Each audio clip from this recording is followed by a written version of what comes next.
Olá, sejam muito bem-vindos ao Elementarmente. Hoje, vamos mergulhar em um dos casos mais enigmáticos e perturbadores da Europa moderna. Imaginem o seguinte: um jovem vai viajar com amigos para um resort ensolarado, esperando uma semana de pura diversão. Mas de repente, o paraíso se transforma em um pesadelo, e ele desaparece sem deixar rastros. Esta é a história de Lars Mittank, o turista mais misterioso da Europa.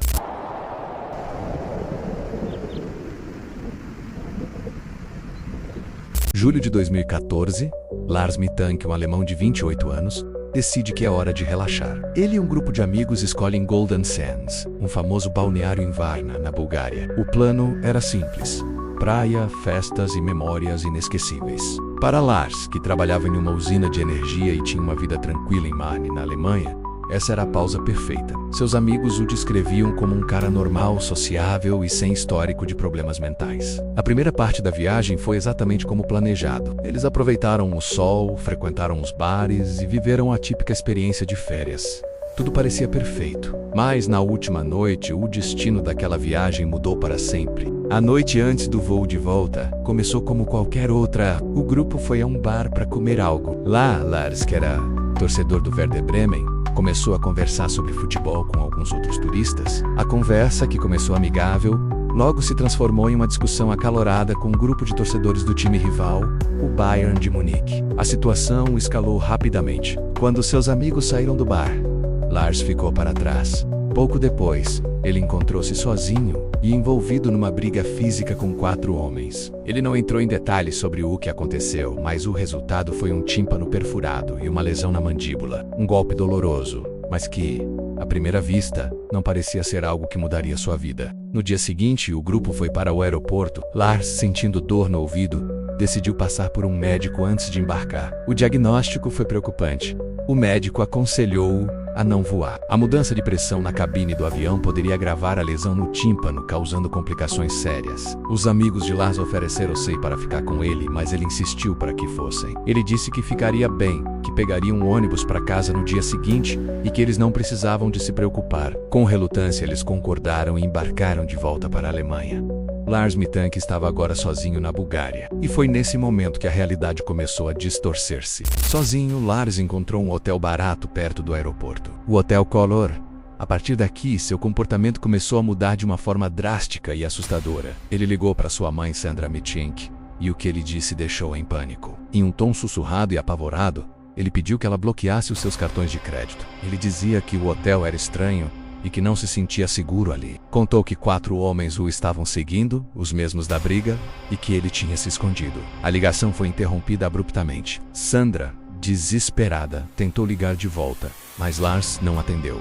O que estaria acontecendo? Durante a noite, o comportamento de Lars se tornou ainda mais bizarro. As câmeras de segurança do Hotel Color captaram imagens dele andando de um lado para o outro nos corredores, espreitando pelas portas e agindo como se estivesse fugindo de alguém. A certa altura da madrugada, ele saiu do hotel. Desapareceu por 1 hora e depois voltou, dizendo ao taxista que o trouxe de volta, que estava sendo perseguido. Mais tarde naquela noite, ele enviou uma mensagem de texto à sua mãe. A mensagem era curta e arrepiante. O que é Cefsil 500? Este era o antibiótico que o médico do aeroporto lhe tinha receitado para sua lesão no ouvido. Por que ele estaria questionando o medicamento?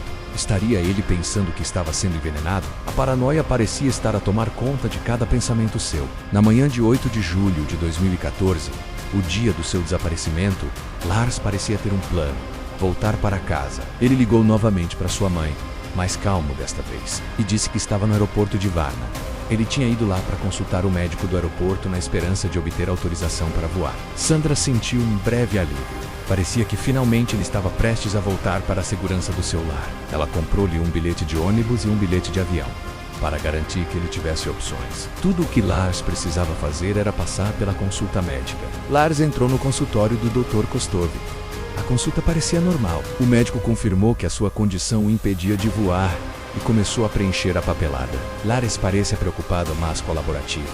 No entanto, tudo mudou num piscar de olhos. De repente, um homem vestindo um uniforme de funcionário do aeroporto entrou na sala de exames. Não há registros de que ele tenha dito ou feito algo ameaçador. Mas para Lars, a sua presença foi o gatilho para o pânico absoluto. Testemunhas disseram que os olhos de Lars se arregalaram em puro terror. Sem dizer uma única palavra, ele levantou-se abruptamente, gritando: "Eu não quero morrer aqui." E então ele correu. O que se seguiu foi captado pelas câmeras de segurança do aeroporto de Varna, numa sequência de imagens que se tornaria viral em todo o mundo. Lars saiu correndo do consultório médico, deixando para trás absolutamente tudo: a sua carteira, o seu telefone, o seu passaporte e toda a sua bagagem. Ele correu pelo terminal principal do aeroporto, desviando de passageiros confusos. A sua velocidade era impressionante, como se a sua vida dependesse disso. As câmeras o seguiram enquanto ele saía do edifício do terminal, atravessava o estacionamento e corria em direção a uma cerca alta de arame farpado, com mais de 2 metros de altura, que separava o aeroporto de um vasto campo de girassóis. O que aconteceu a seguir desafia a lógica. Lars, movido por uma adrenalina inexplicável, escalou a cerca com uma agilidade surpreendente, ignorando o arame farpado no topo. Ele saltou para o outro lado e desapareceu no meio da densa plantação de girassóis.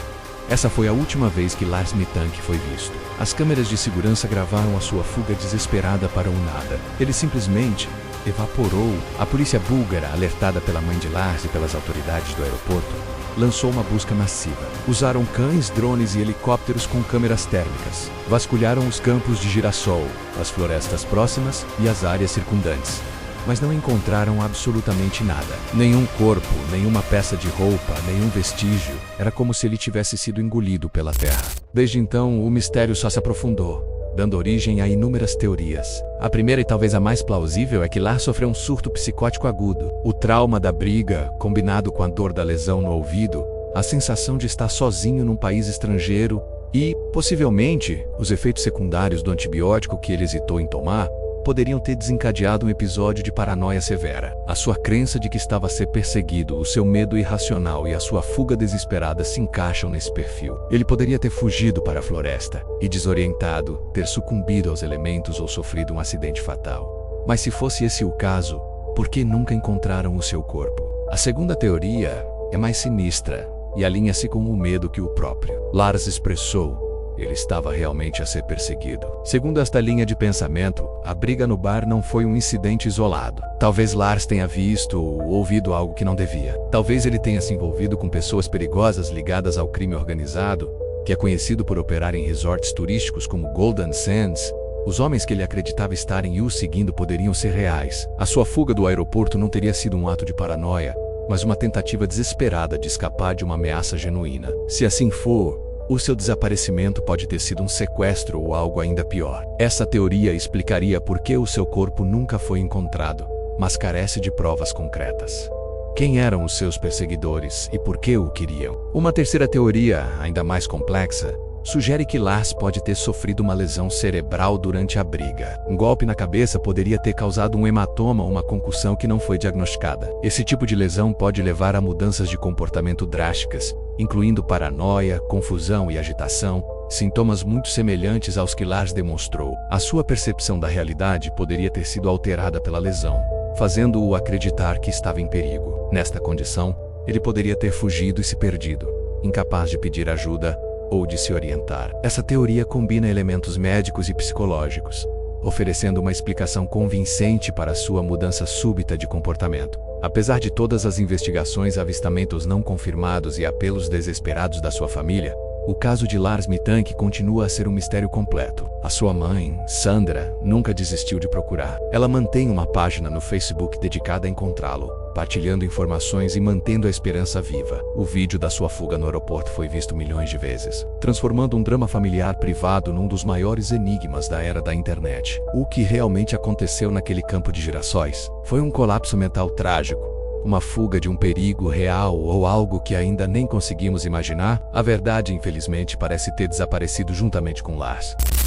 E você, o que acha que aconteceu com Lars Mittank? Uma crise psicológica, uma conspiração sinistra ou uma explicação completamente diferente? Deixe a sua teoria nos comentários, adoraríamos saber a sua opinião. Este foi mais um caso real aqui no Elementarmente. se gostou deste mergulho em mistérios não resolvidos. Não se esqueça de deixar o seu like, partilhar com os amigos e, claro, inscrever-se no canal para não perder o nosso próximo vídeo. Obrigado por assistir e até a próxima.